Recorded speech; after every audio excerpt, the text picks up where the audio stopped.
দীর্ঘ কয়েকদিন ধরে আমি আমার যে ইউটিউব চ্যানেল আছে সেই ইউটিউব চ্যানেলে কোনো রকমের সেভাবে আসতে পারছি না বা কোনো ভিডিও আপলোড করতে পারছি না। তার একটা কারণ যে আমার পরিবারের একটা সমস্যার সম্মুখীন হয়েছে।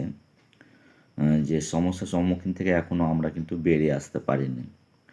তো এটা সত্যি খুব আমার মানে খুব খারাপ খবর যে আমার যে ইউটিউব চ্যানেল সেই ইউটিউব চ্যানেল আমি সেভাবে মানে গ্রো হয়ে গিয়েও আমি কিন্তু দীর্ঘ ১ মাস ধরে কিন্তু সেভাবে কোনো রকমের আপলোড করতে পারছি না।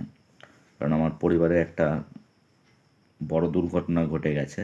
সেই জন্য আমি আমার ইউটিউব চ্যানেলে বা আমার যে ফেসবুক পেজ সেখানেও কিন্তু কোনো রকমের আপলোড দিইনি। তো যা হোক, নতুন বছর আমার ২০২৪ সাল বেশ ভালোই কাটছিল।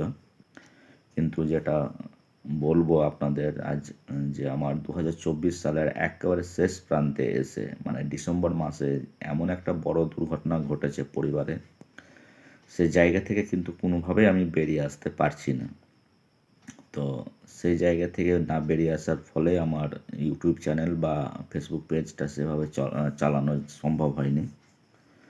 নতুন বছর সবার ভালো কাটুক, ঈশ্বরের কাছে এই প্রার্থনা করি।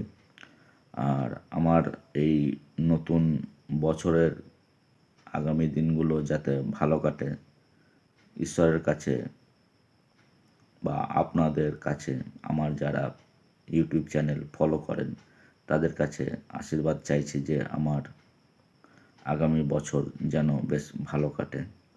সত্যি বলতে কি, মানে এমন একটা দুর্ঘটনা যে জায়গা থেকে কিন্তু বের হয়ে আসা আমার পরিবারের পক্ষে সম্ভব হচ্ছে না। জানি না কবে এই জায়গা থেকে বের হয়ে আসতে পারবো। শুধু আমার না, আমার পরিবারের আমার দাদা, আমার ভাই, আমার আরও অনেক যারা আমার শুভাকাঙ্ক্ষী তাদের ক্ষেত্রে সবার ক্ষেত্রেই কিন্তু একই রকম। তো যা হোক,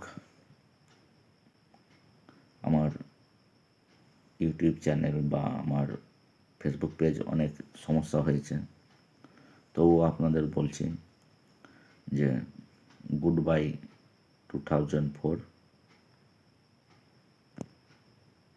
ওয়েলকাম 2025। গুড নাইট, ভালো থাকবেন, আগামী বছর সবার ভালো কাটুক।